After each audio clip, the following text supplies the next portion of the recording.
इसमें आप लोगों के पास जो है स्वेटर बुनने का मशीन नहीं है? सर अभी तो नहीं है स्वेटर। इसकी भी ट्रेनिंग लीजिए, क्योंकि अब तो हम लोग प्राइमरी स्कूल के बच्चों को स्वेटर भी उपलब्ध कराते हैं। अगर ड्रेस सिलने के साथ साथ स्वेटर बुनने का काम भी अगर आप लोग कर लेंगे तो एक बहुत बड़ा काम जो महिला स्वयंसेवी समूह हैं इनको प्राप्त हो सकता है, क्योंकि बड़ी मात्रा में स्वेटर वगैरह बनाने का काम भी बच्चों के लिए होता है।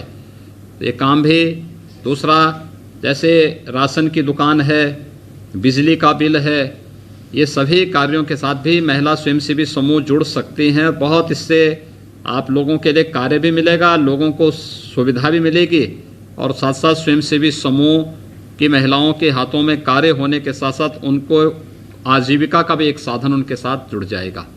लेकिन अच्छा प्रयास किया है। मास्क आदि नहीं बनाए आप लोगों ने? 40,000। बहुत सुंदर, बधाई, बहुत बहुत बधाई आपको और आपके पूरे समूह को। हम लोग मूछ के भी प्रोटेक्ट कराते हैं। हाँ, बहुत अच्छा है, सुंदर, अभिनंदन। सर अगला बुलंदशहर की हैं सुश्री अरुणा, जो सामुदायिक शौचालय के देखरेख में लगी हुई हैं। वो अपना अनुभव शेयर करना चाहेंगे। सुश्री अरुणा, बुलंदशहर। नमस्ते सर। हाँ नमस्ते। मेरा नाम अरुणा है। हाँ जी। सलेमपुर से हूँ। आप लोग क्या कर रहे हैं? आपका स्वयंसेवी समूह क्या कर रहा है? जी शौचालय दिया है आपने हमको चलाने के लिए। हाँ, उसे हम अच्छी तरह से चलाएंगे। वो साफ सफाई रहती है ना वहाँ पे सामुदायिक शौचालय में? हाँ जी, साफ सफाई करेंगे। पैसा आपको हर महीने मिल रहा है? पैसे मिलने में कोई दिक्कत तो नहीं है? नहीं जी। बहुत सुंदर। और कोई किसी को कोई शिकायत भी नहीं है ना? कोई शिकायत नहीं है सर। बहुत सुंदर, बधाई, बहुत अच्छा काम कर रहे हैं आप। देखिए स्वच्छता जो है, स्वच्छता लोगों के स्वास्थ्य के लिए भी बहुत महत्वपूर्ण है।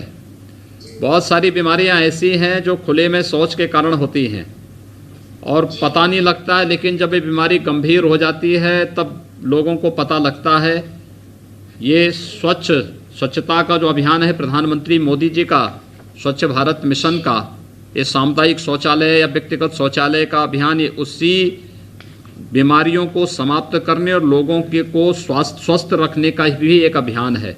दूसरा, नारी गरिमा का भी एक प्रयास है। ये आप लोग लगे हैं, बहुत अभिनंदनीय कार्य कर रहे हैं। मैं आपको और आपके पूरे समूह को इसके लिए बधाई देता हूं और अपनी शुभकामनाएं भी देता हूं।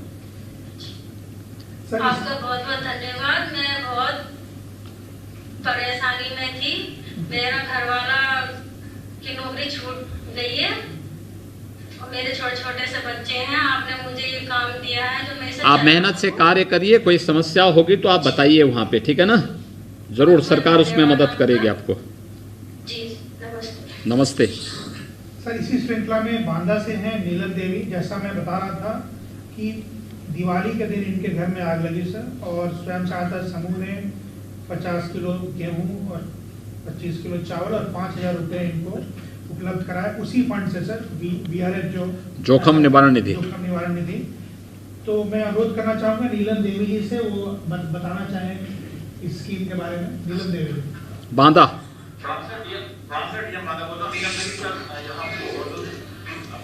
सर नमस्ते। नमस्ते। नीलम देवी जी के, हाँ क्या कार्य? हाँ बताइए बताइए। मेरा नीलम देवी नाम है। मेरे घर में आग लग गई है दिवाली के दिन। उसमें घर में कुछ गृहस्थी सब जल गई है। खाने के लिए कुछ नहीं बचा, न खरीदने के लिए। 4 लड़की हैं, उसके खाने के लिए नहीं, पति मेरे भूखे हैं, लड़का भी भूखे है। उसको मैं आज खाना खिला दूं, कुछ नहीं बचा, सारी सब चीज जल गई है। और घर मकान में गड्ढा बुझे हैं, दीवार भी फट गई। हाँ, 10,000 मिला से अनुदान का 10,000 पानी दुकान रखा था, तो दुकान रख के हमने पैसा पूरा भर दिया। अब भर के फिर जब दुकान में आमदनी बची थी तो आमदनी में सब घर में जल गया, कुछ नहीं बचा। आपको स्वयंसेवी सहायता से कोई सहयोग मिला कि नहीं मिला? राम संगठन से मिला है गेहूं और चावल। हाँ, और धनराशि। नमस्ते। जी नमस्ते।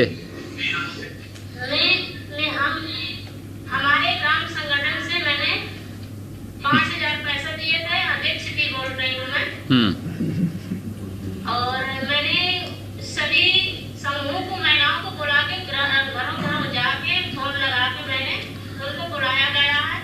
और मैंने 75 किलो गेहूं और चावल इकट्ठा करके महिला को दीपावली के दिन इकट्ठा करके दिया गया है और संयोग राशि दिया 5,000। ठीक है, बहुत सुंदर, अच्छा काम किया है। ये जो आपके यहाँ जोखिम निवारण निधि है, इस निधि का उपयोग भी ऐसे ज़रूरतमंदों को अपने समूह के जुड़ी हुई महिलाओं के सहयोग में आप लोग इस रूप में कर सकते हैं। एक उदाहरण आप लोगों ने दिया है, बहुत सारे लोग इससे लाभान्वित हो सकते हैं। आपके समूह को मैं बहुत बहुत धन्यवाद देता हूं और उनके प्रति, श्रीमती नीलम देवी जी के प्रति हमारी पूरी सहानुभूति है। सरकार उनको भरपूर सहयोग करेगी।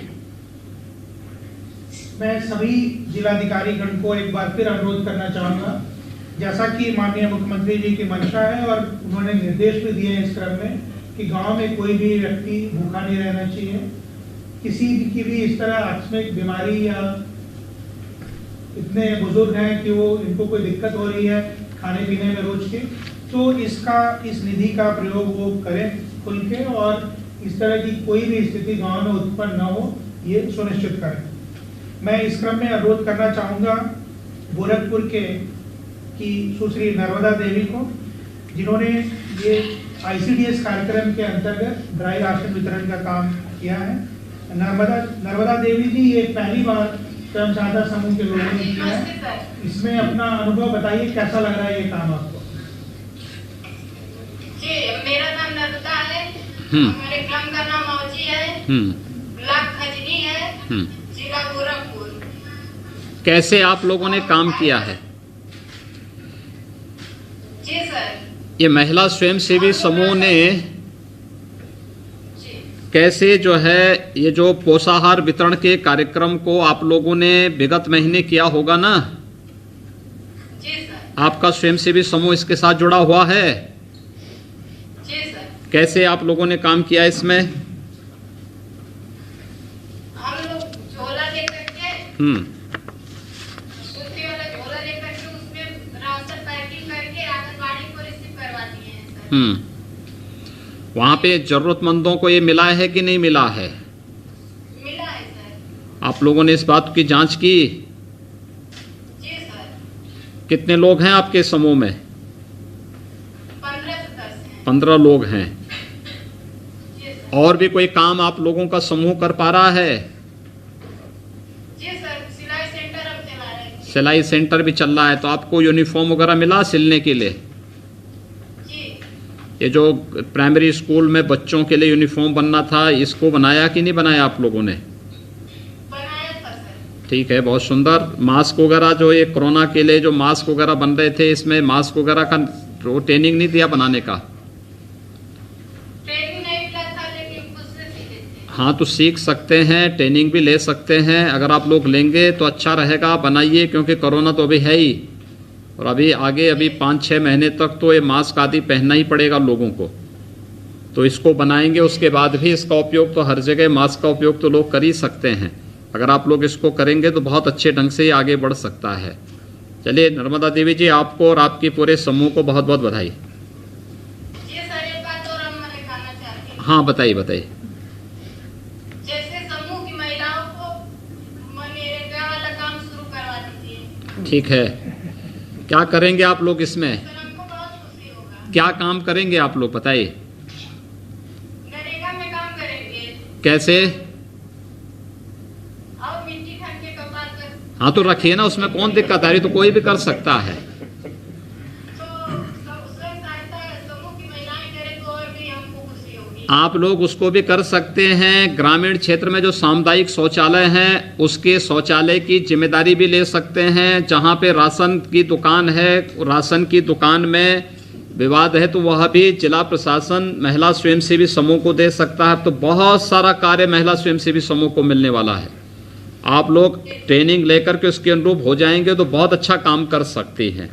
और आपको एकदम हिम्मत से काम करिए। जिलाधिकारी और मुख्य विकास अधिकारी वहाँ पर हैं, मैं उनसे कहूँगा कि वे आपके समूहों के साथ और अन्य महिला स्वयंसेवी समूह के साथ बैठ करके इस कार्यक्रम को आगे बढ़ाने की तैयारी करें। अच्छा होगा, बहुत अच्छा होगा। कार्य करने में व्यक्ति को कोई हिचक भी नहीं होनी चाहिए और मेहनत करने में भी किसी प्रकार का संकोच नहीं होना चाहिए। बहुत बहुत बधाई। अगला सर आखिर में है सुश्री गंगा देवी सर, ये फतेहपुर की हैं। ये शॉर्टलिस्टेड कैंडिडेट हैं जिनको बीसी सखी के रूप में ट्रेनिंग प्राप्त करना है सर।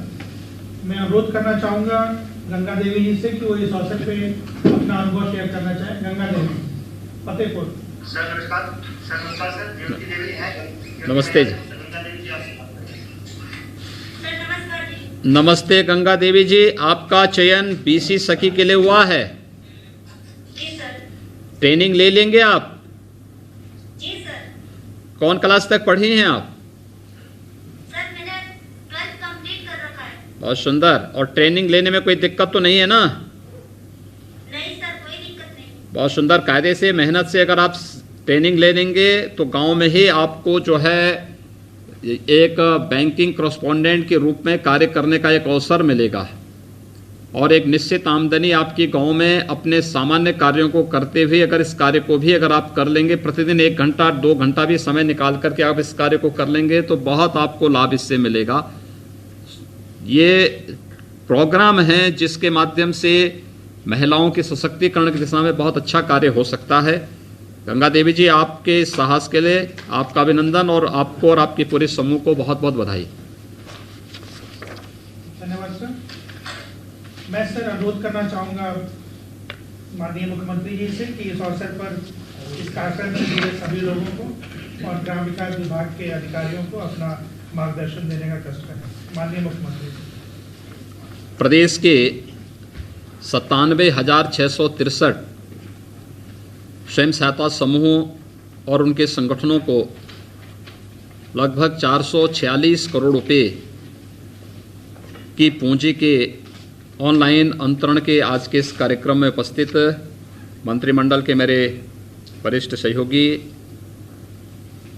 ग्राम्य विकास विभाग के मंत्री श्री राजेंद्र प्रताप सिंह उर्फ मोती सिंह जी, विभाग के राज्य मंत्री श्री आनंद स्वरूप शुक्ल जी, प्रदेश के मुख्य सचिव श्री आर के तिवारी जी, प्रदेश के कृषि उत्पादन आयुक्त श्री आलोक सिन्हा जी, अपर मुख्य सचिव ग्राम्य विकास एवं पंचायती राज श्री मनोज कुमार सिंह जी, आज के हमारे इस कार्यक्रम में उपस्थित प्रदेश शासन के हमारे सभी वरिष्ठ प्रशासनिक अधिकारीगण, ICICI बैंक के हमारे अधिकारीगण और प्रदेश के सभी जनपद स्तर से जुड़े हुए हमारे प्रशासनिक अधिकारी और महिला स्वयंसेवी समूह से जुड़े हुए सभी उपस्थित बहनें, मुझे बहुत प्रसन्नता है कि आज एक साथ प्रदेश के अंदर उत्तर प्रदेश राज्य ग्रामीण आजीविका मिशन के अंतर्गत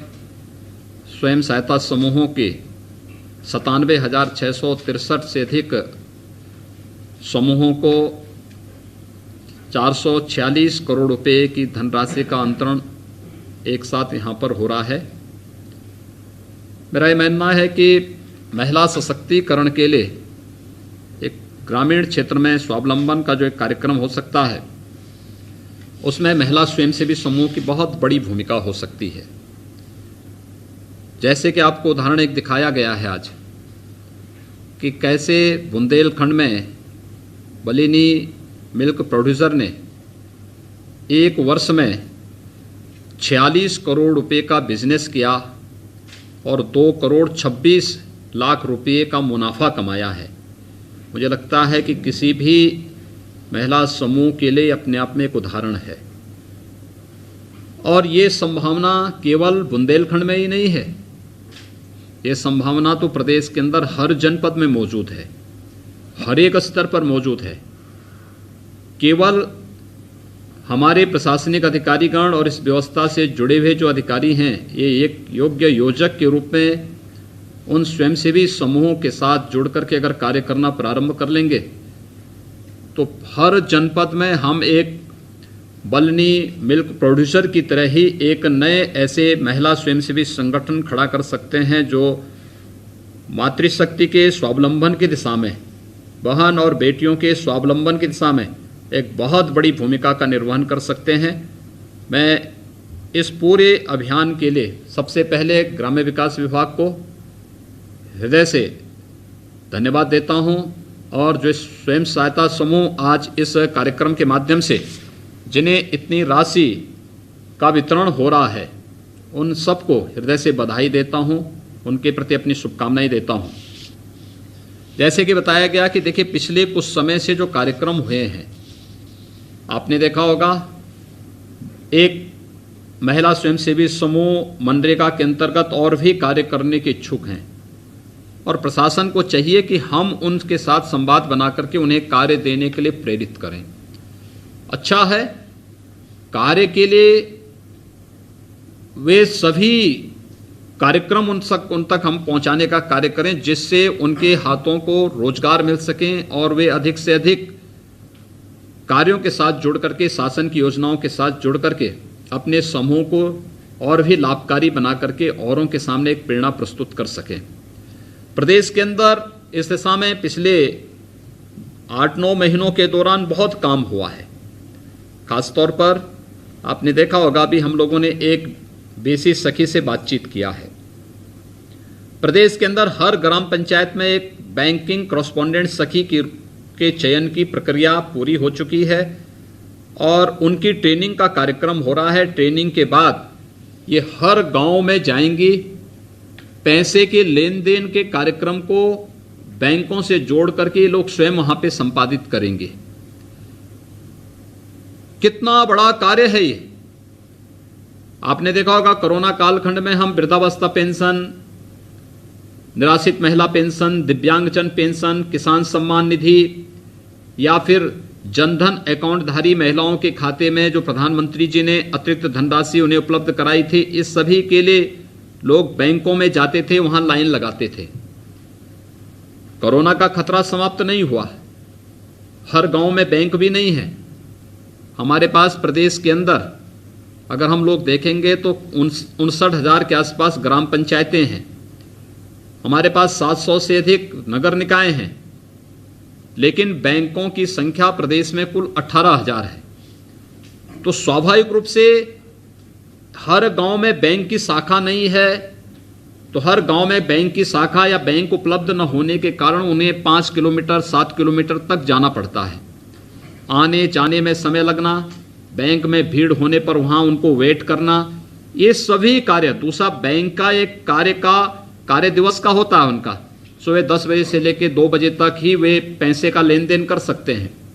लेकिन जब ये वीसी सखी गांव में काम करेंगी तो किसी भी समय पैसा जमा करने और पैसा निकालने का एक सुविधा गांव के सामान्य व्यक्ति को गांव में ही प्राप्त होगा। अनेक महिला स्वयंसेवी समूह से जुड़ी भी सदस्यों को इसके साथ जुड़ने का अवसर मिला है। ये 58,000 से अधिक ये बीसी सखी प्रदेश की ग्राम पंचायतों में बन रही हैं। एक बहुत बड़ा कार्य हो रहा है और महिला स्वयंसेवी समूह के लिए यह एक अवसर है।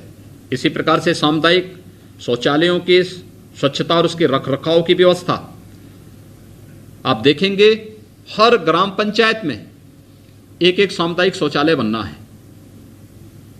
यानी 59,000 ग्राम पंचायतों में एक सामुदायिक शौचालय बनेगा तो 59,000 महिला स्वयंसेवी समूह से जुड़ी भी एक महिला को उसके साथ जुड़ने और 6,000 रुपये महीने, यानी उसके रखरखाव साफ सफाई की व्यवस्था के बदले 6,000 रुपये हर महीने उन्हें उपलब्ध होगा।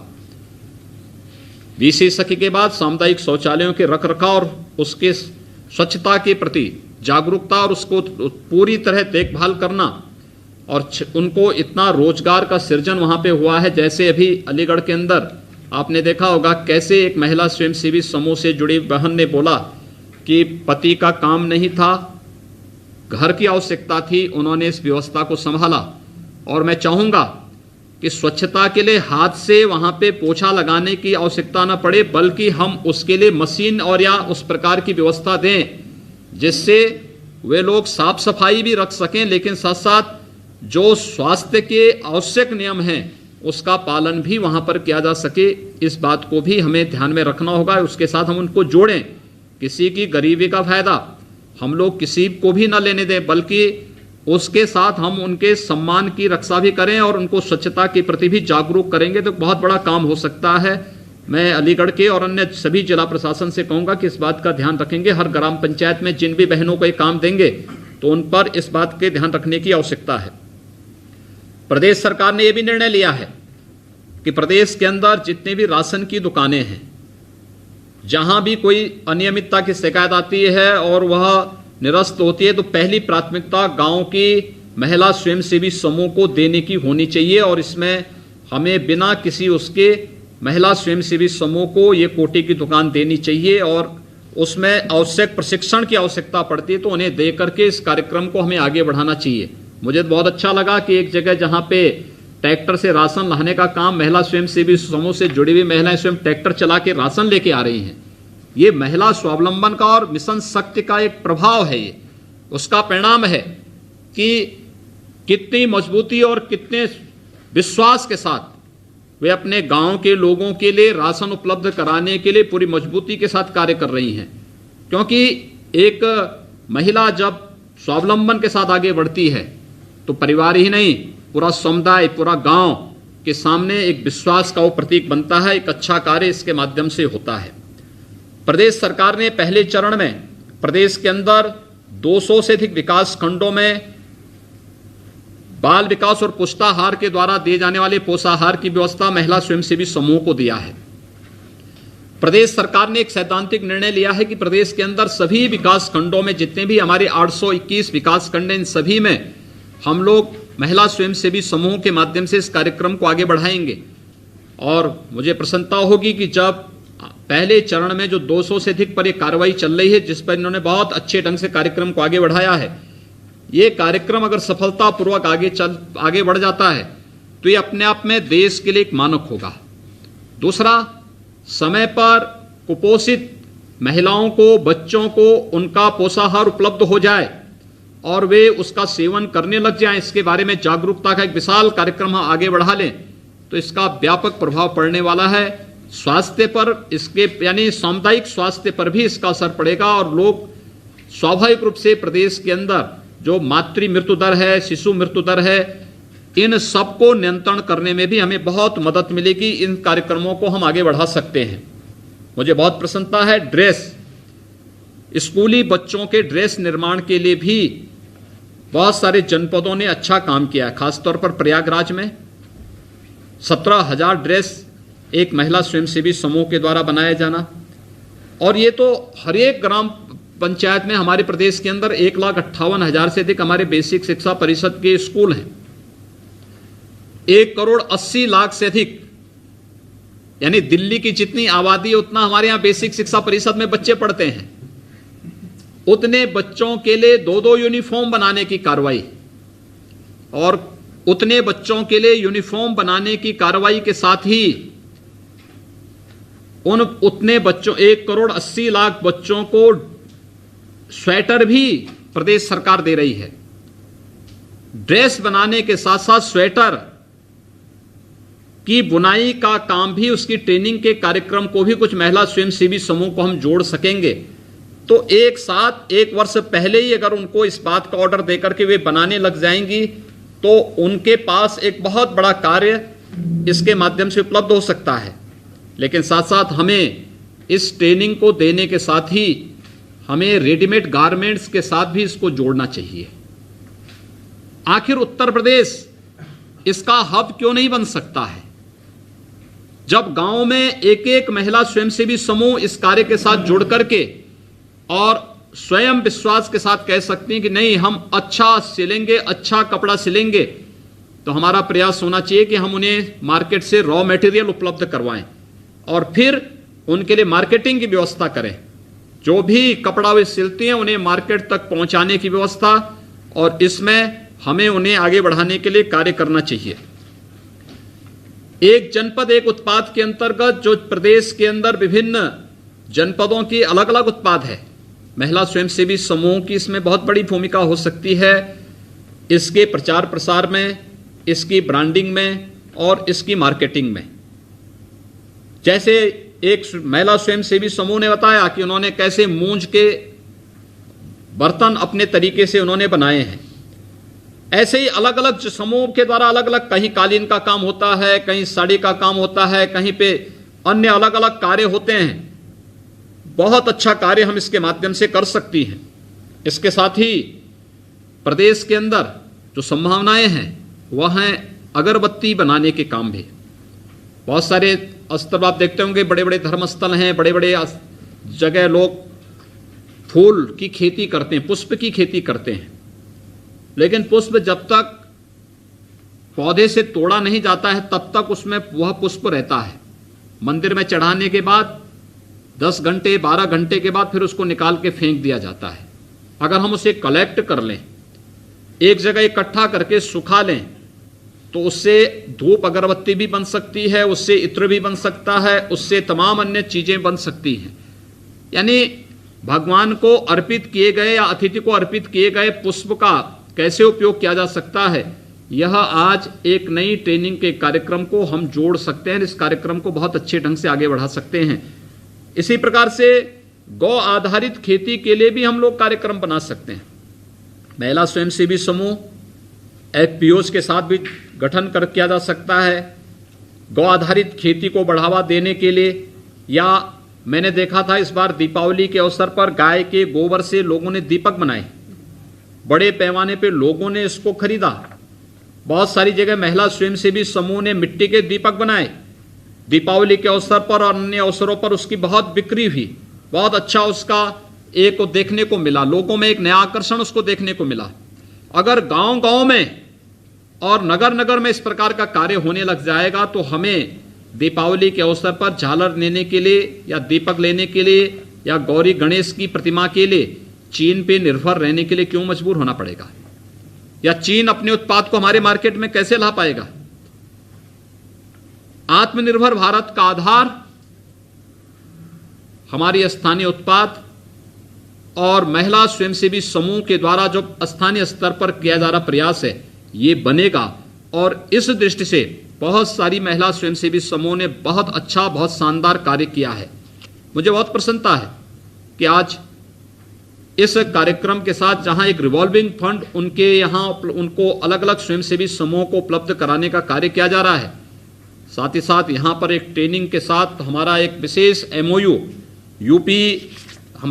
उत्तर प्रदेश का UP SRLM और ICICI बैंक के मध्य में एक यहाँ पर समझौता ज्ञापन पर भी हस्ताक्षर हुआ है कि ये दोनों मिलकर के इस कार्यक्रम को सफलतापूर्वक प्रदेश के अंदर हर एक स्थल पर लेके जाएंगे।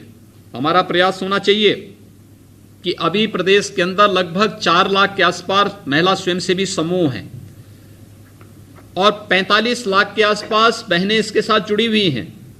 हमारा प्रयास होना चाहिए कि अगले 1 वर्ष के अंदर हम इसको क्या दुगना कर सकते हैं। अगर हम दुगना कर लेंगे तो कितनी महिलाओं को हम आर्थिक स्वावलंबन की ओर अग्रसर करके महिला सशक्तिकरण यानी मिशन शक्ति के कार्यक्रम को सफलतापूर्वक आगे बढ़ा सकते हैं। एक बहुत बड़ा कार्य होगा और इस दिशा में मैं ग्राम्य विकास विभाग से कहूँगा कि UP SRLM जो कार्य कर रहा है ये बहुत अच्छा उनका प्रयास है। हमारे दोनों मंत्रियों के मार्गदर्शन में, विभाग के अपर मुख्य सचिव और प्रमुख सचिव और अन्य अधिकारियों के निर्देशन में ये कार्यक्रम उनके नेतृत्व में बहुत तेजी के साथ आगे बढ़ेगा। एक बार फिर से आज जिन महिला स्वयंसेवी समूहों को ये रिवॉल्विंग फंड उनके अकाउंट में वितरण करने की व्यवस्था की गई है, मुझे विश्वास है कि आप इस पूंजी का उपयोग करते हुए अपने स्वयंसेवी समूह को अन्य लोगों के लिए प्रेरणादायी बनेंगे। और मैं तो चाहूँगा कि प्रदेश के अंदर जो दुग्ध समिति, जो विभिन्न क्षेत्रों में डेयरीज हैं, इन डेयरी के साथ महिला स्वयंसेवी समूह को जोड़ करके दुग्ध उत्पादन के साथ, जैसे बलेनी मिल्क प्रोड्यूसर ने अच्छा काम किया है, उनकी ट्रेनिंग का एक कार्यक्रम इनके बीच में लगाएं और उनके कार्यक्रम के साथ ही इसको अगर हम जोड़ सकेंगे बहुत अभिनंदनीय कार्य हो सकता है। इससे गाय भी बचेगी, साथ साथ लोगों में जो बुरी आदतें होती हैं, बहुत सारी जगह आप देखते होंगे नशा लोग ज़्यादा करते हैं, तो नशा की जगह लोग जब दूध उपलब्ध होगा तो दूध पीना प्रारंभ करेंगे। ये दुग्ध का उत्पाद, इसकी डिमांड है, लेकिन उस रूप में हमें सामने प्रस्तुत करना पड़ेगा जिसकी गुणवत्ता पर कहीं भी कोई प्रश्न न खड़ा कर सके। मुझे बहुत प्रसन्नता है कि जो महिला स्वयंसेवी समूह हैं, इनके द्वारा जो कार्य प्रदेश के अंदर ग्रामीण आजीविका मिशन के अंतर्गत प्रारंभ किया गया है, ये अभिनंदनीय कार्य है। मैं इन सभी बहनों को हृदय से इस कार्य के लिए उनका अभिनंदन करता हूं, अपनी शुभकामनाएं देता हूं और विश्वास व्यक्त करता हूं कि सभी जिला प्रशासन इन सभी कार्यक्रमों को आगे बढ़ाएगा। एक दूसरा जो शिकायत अभी बांदा से हम लोगों ने देखी है, देखिए आपको याद होगा कोरोना कालखंड के दौरान सरकार ने कुछ निर्णय लिए थे और हम लोगों ने इस बारे में कहा था कि अगर गांव का कोई व्यक्ति बीमार है तो उस व्यक्ति को ग्राम निधि से हम लोग तत्काल धनराशि उपलब्ध कराने की व्यवस्था कर लें अगर उसके पास आयुष्मान भारत का कार्ड नहीं बना है।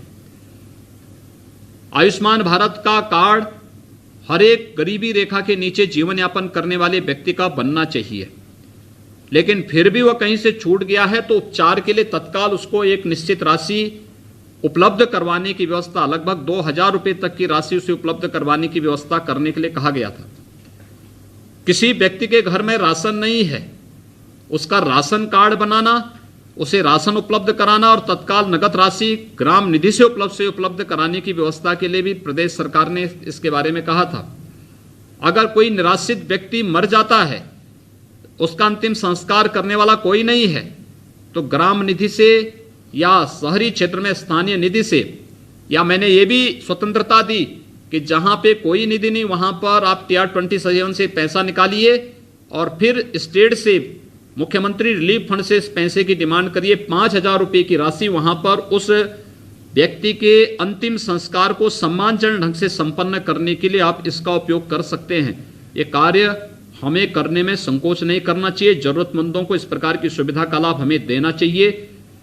कहीं पे कोई दुर्घटना होती है, हम इंतजार न किया करें कि शासन जब हमें कहेगा तभी हम इसमें कोई पहल करेंगे। हमारा दायित्व तो बनता है कि हम इन कार्यक्रमों को तेजी के साथ आगे बढ़ाएं।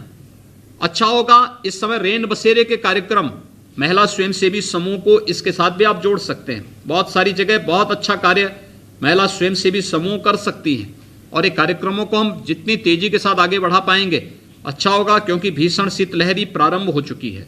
इसलिए कहीं भी कोई ठंड से न मरे, अलाव की व्यवस्था प्रॉपर रहे, इस पर हमारा ध्यान होना चाहिए। मैं एक बार फिर से आज के इस ग्रामीण आजीविका मिशन के अंतर्गत स्वयं सहायता समूह को इस धनराशि वितरण के इस कार्यक्रम के अवसर पर जिन स्वयं सहायता समूह को धनराशि उपलब्ध हो रही है उन सबको बधाई देता हूं। यहां पर उत्तर प्रदेश ग्रामीण आजीविका मिशन के पदाधिकारियों को, ग्राम्य विकास विभाग को हृदय से धन्यवाद देते हुए आप सबके प्रति अपनी